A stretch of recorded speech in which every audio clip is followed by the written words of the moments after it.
Shakir, Joe, Anna, thanks for being here. Thanks for having us. Thank you.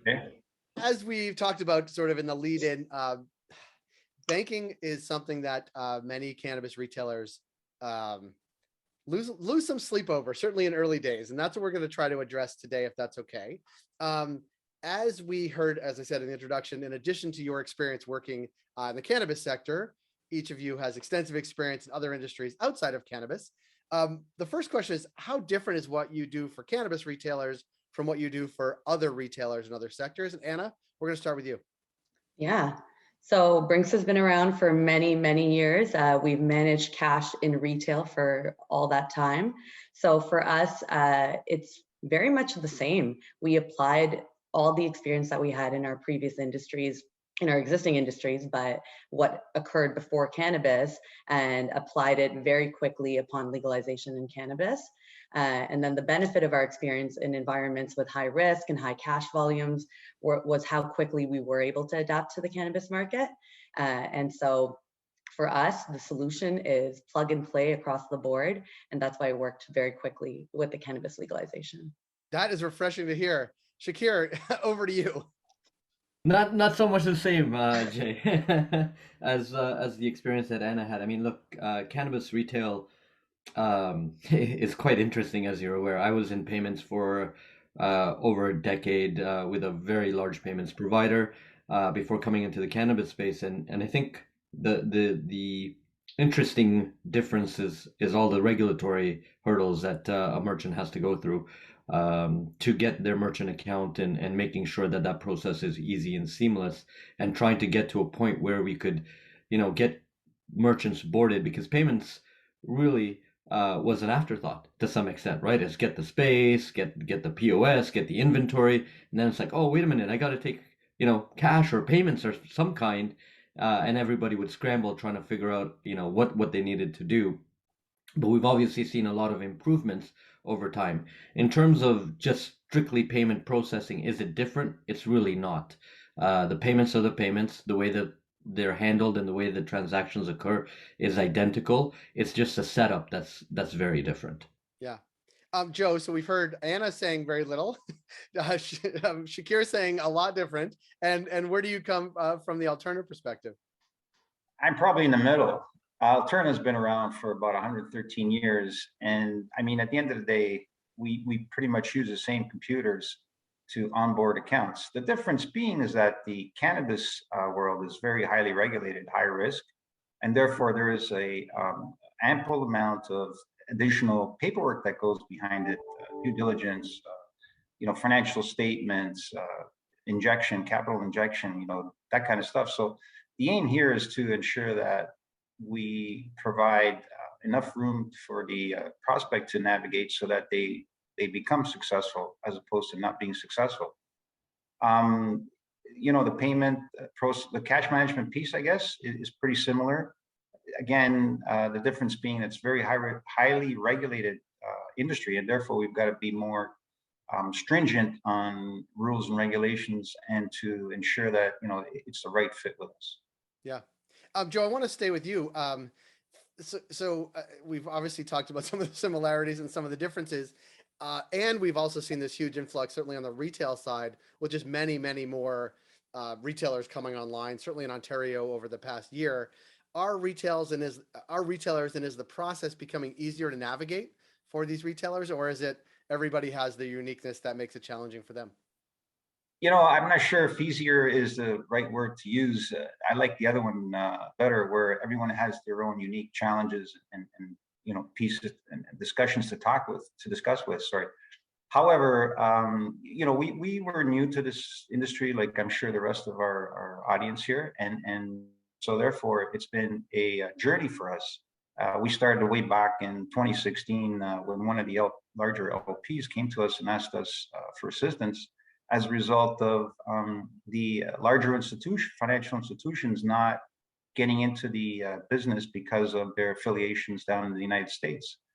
So as a result, I wouldn't say it's easier, but it's, the expertise has definitely grown. The time element is a piece where people are surprised why it takes so long. Well, the volume is quite surmountable.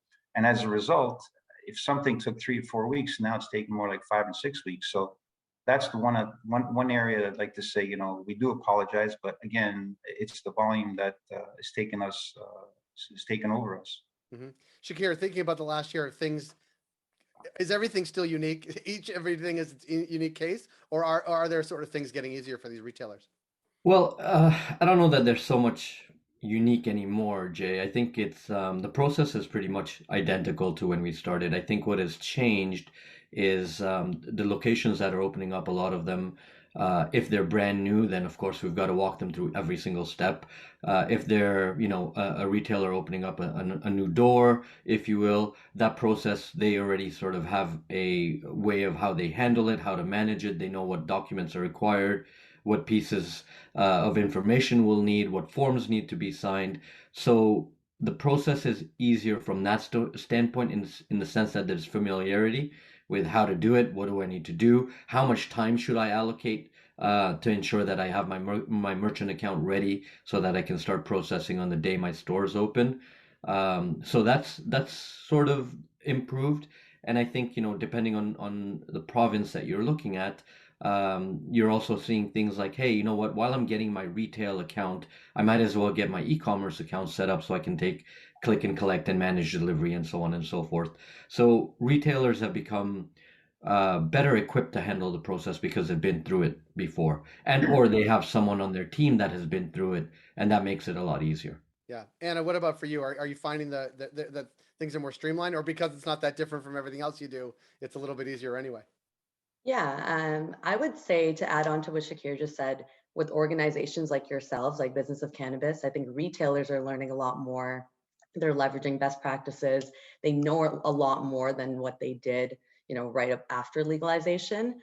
With Brinks internally, I'd say that our process has always kind of been the same. We know that the industry comes with extremely tight regulations, so we never wanted to add on to the list of homework that retailers had. So our goal has always been to simplify the cash management solution, but also the process that the retailers undergo with us. So from speaking to a lot of cannabis retailers, I'd say that a comment I've heard a lot is, thank you for not adding to my existing list of headaches. So I'm happy to take that stance as the Brinks rep. Good. Well, I'm going to stick with you because obviously people know Brinks, right? They intuitively know the trucks, I think. But talk a little bit more granularly about exactly what you do for cannabis retailers. I think it's very important when we talk about cash management, we know exactly what we're talking about. And in the context of that, if you could also sort of give us some perspective, does cannabis retail, maybe specifically to Canada or more specifically to Ontario, are retailers over-indexed in cash payments, I guess? So what you do, how you do it, and is there more cash generally than other retailers? I will say that right now cash is higher in cannabis retail, and we know the reasons for that have a lot to do with the subject matter of what's being sold and the actual stigma that existed that we're luckily in Canada we're working out of, but that still exists, and that's a reason for the higher cash volumes. We are seeing a trend towards where other retail is at, but generally that's why our solution specifically has been such a hit with cannabis retailers, because they know the high saturation of cash volumes and they know that they want to protect it. And so tell us what it is. Like, what is the thing? I don't mean to sound like an idiot, although I often find that I am. Like, what is the cash management system as you guys provide? Jay, you're not an idiot. So Brinks Complete is a smart, safe, technology-based solution. Basically, it comes with the actual hardware, which is a safe that you plug into the floor. It could either be at the front near your cash registers or in a back room. It's drilled into the floor, so no one can up and leave with it. And basically, what you do operationally is throughout the day, you feed your cash into it, reduce the exposure on the actual floor. And all the cash that enters can be visible through an online portal. So the safe has its own 4G chip. Through the online portal, you can actually take a look at either per store or high level how much cash has been entered in any given day, week, month, etc. All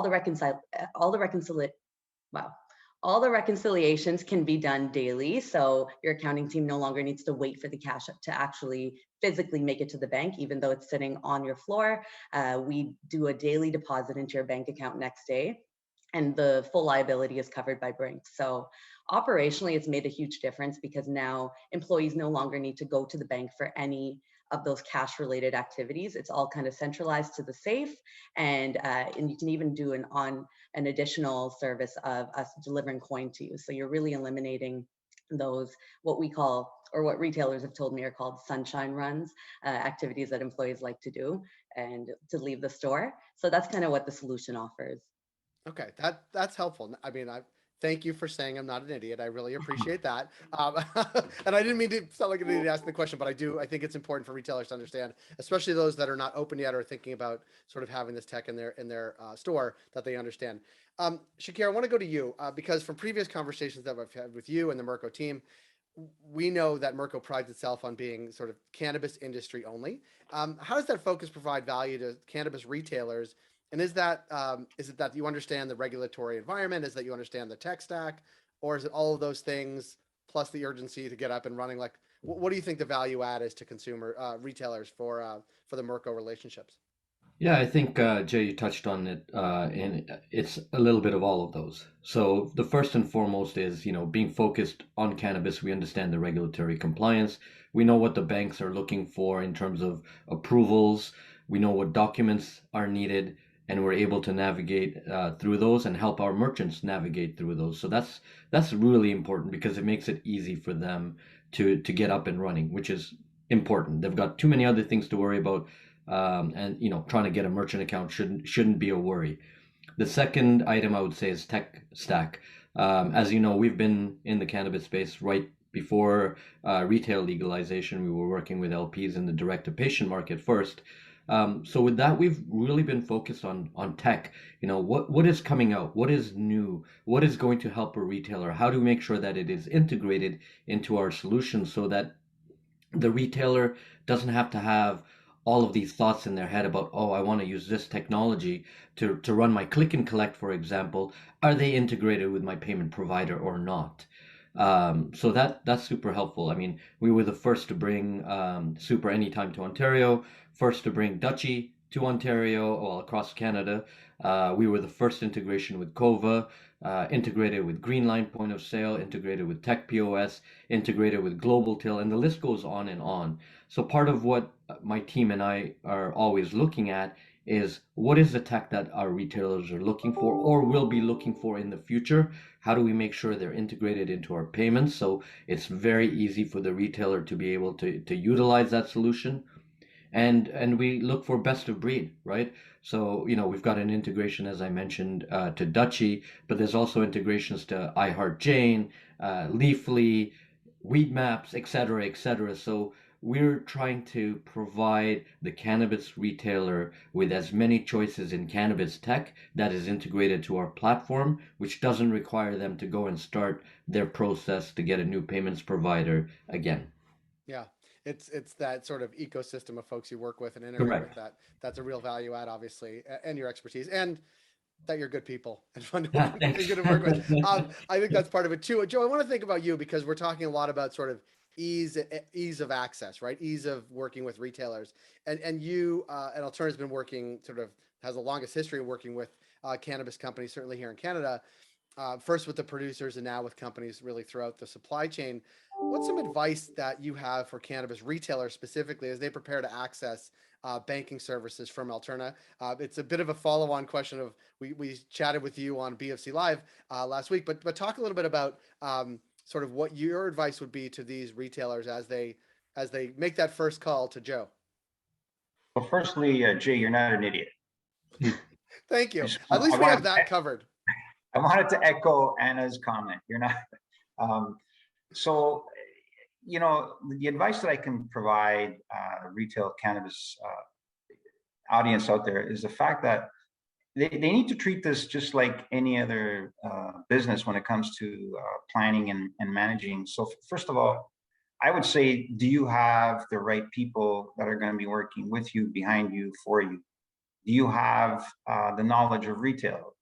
Retail is retail. So regardless of what widget you're selling, you have a business plan. You do need a business plan. You want to make sure that you're in it today, but you're going to be in it for the long haul and not just, today, tomorrow, and that's it. you want to make sure that you have financial statements ready. If it's an existing, to Shakir's earlier point, if it's an existing business, you may have, financial statements that we'd want to look at to see more or less how you run other businesses. If not, do you have an opening balance sheet? What does your capital injection look like? Do you have your lease arrangements? Do you have your partners, cash management partners signed up or not? So there's a lot to consider. You've got to remember, this is a very highly regulated industry, as well as a high risk. And we've got to do our part to protect the consumer, to protect ourselves, and obviously to abide by the government's legislation. So my advice would be, plan it as if it's any other business. It's not, cannabis, again, it's brand new, and we're learning. It is a journey. We are learning as we move on, and just treat it just like a business that you would any other business. If you need a lawyer's advice, if you need an accountant to get involved, we have discussions that we can have with people that are not ready to open accounts yet, but they want to hear from us, and they liaise with us, and then we provide them some recommendations and so on. So again, there are companies out there that can provide, just like yourself, Jay. You deal with a lot of companies that can provide that sort of assistance. So I would say, you would be the first point of contact, and then from there you can branch out to whatever expertise that you need to assist.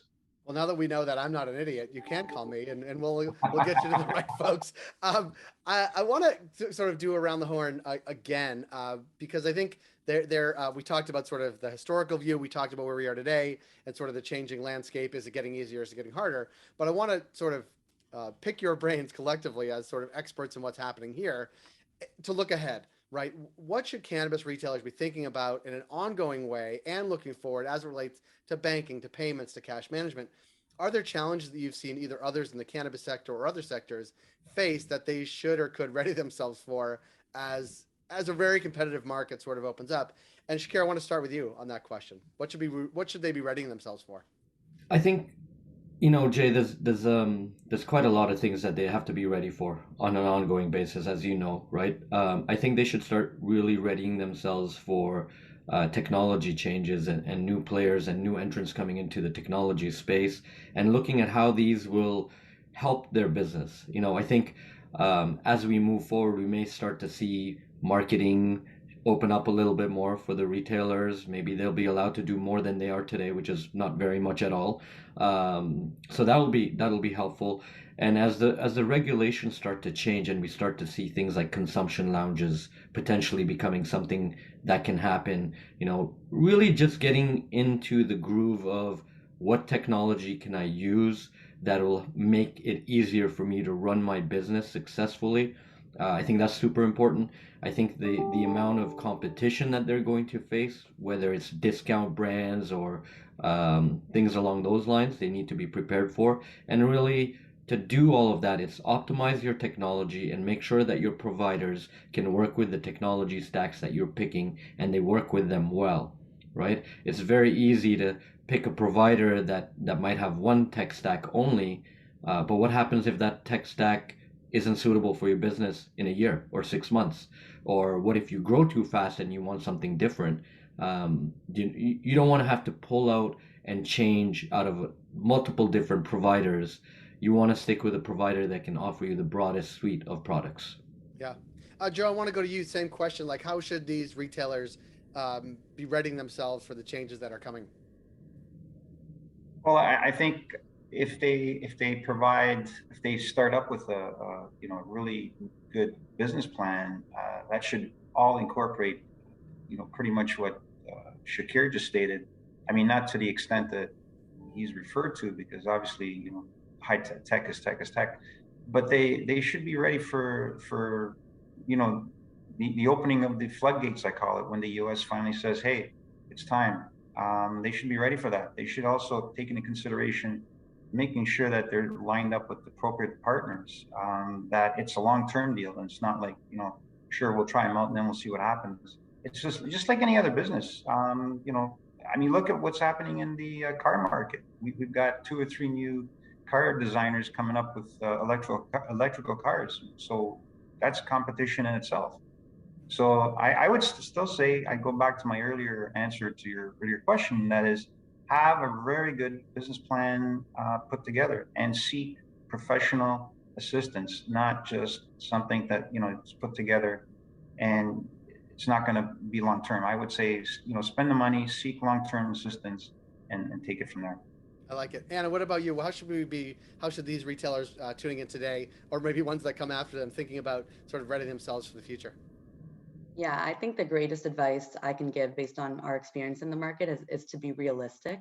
So cannabis retailers need to know that the market that exists today is not what it was 3 years ago, right upon legalization, and they need to be realistic about the potential in their local markets, their plans for growth and how to scale correctly. And to both of the other speakers' points, technology and long-term planning is really where that strategy needs to hit, right? You need to figure out, what can I invest in today that's going to enable me to grow long term, and how can I scale that across, you know, future locations. But to be realistic right now is a gift, because optimism, you know, it won't get you very far. Realism Jay's not an idiot, and realism is and stay on top of sort of what's happening big picture, because that impacts your business too.